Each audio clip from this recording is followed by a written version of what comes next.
बिस्मिल्लाहिर्रहमानिर्रहीम। अस्सलाम वालेकुम व्यूवर्स, क्या हाल है आपका।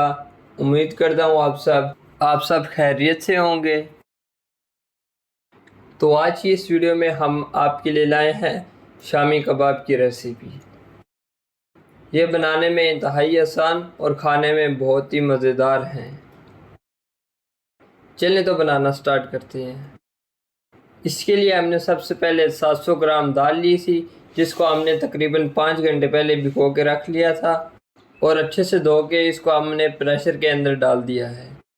और हमने 1 किलो बीफ लिया है हड्डी के बगैर। हमने इसमें 2 छोटे साइज़ के प्याज स्लाइस में काट के शामिल कर दिए हैं। हमने तकरीबन 1 इंच का अदरक लिया था, जिसको हमने स्लाइस में काट के शामिल किया है। और कुछ लहसुन लिए थे, घर के देसी लहसुन, जिससे खुशबू इसकी बहुत अच्छी आएगी। और 1 पैकेट हमने शामी कबाब मसाला शामिल कर दिया है, जो कि हमने बाज़ारी शामिल की है। अब हम इसमें 2 गिलास पानी शामिल करेंगे और इसको वेट पर 10 से 15 मिनट के लिए रख देंगे।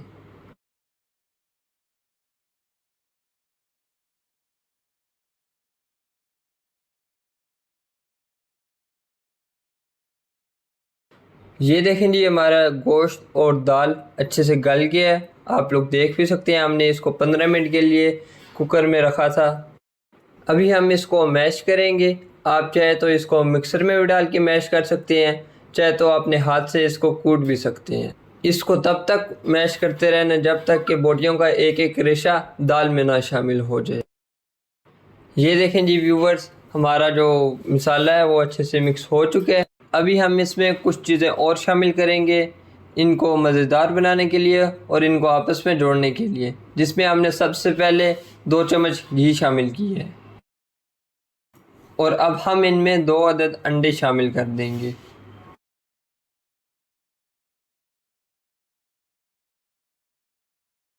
तीन चार सब्ज़ मिर्चें और कुछ धनिया चॉप किया हुआ इसमें हम शामिल करेंगे और हाथ से अच्छे से मिक्स कर लेंगे।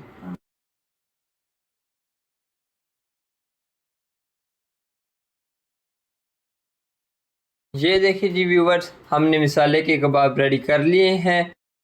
आप लोग देख सकते हैं कि ये आपस में कितनी अच्छी तरह जुड़े हुए हैं।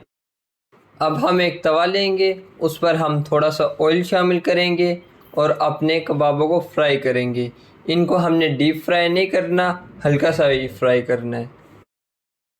जब हमारा ऑयल गर्म हो जाएगा तो हम अपने कबाबों को हल्की आंच पे फ्राई करेंगे।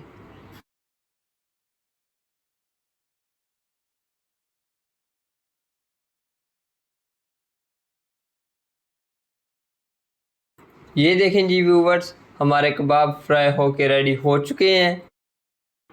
ये देखें माशाल्लाह कितने खूबसूरत लग रहे हैं और ख़ाने में तो ये उससे भी ज़्यादा लजीज हैं। आप इसको चटनी के साथ या केचप के साथ, दोनों में से किसी के साथ भी खा सकते हैं। चलें तो व्यूवर्स, आज की ये रेसिपी यहीं पर ख़त्म होती है। हमें अपनी दुआ में ज़रूर याद रखिएगा और नेक्स्ट वीडियो का इंतज़ार कीजिएगा। तब तक के लिए अल्लाह हाफिज़।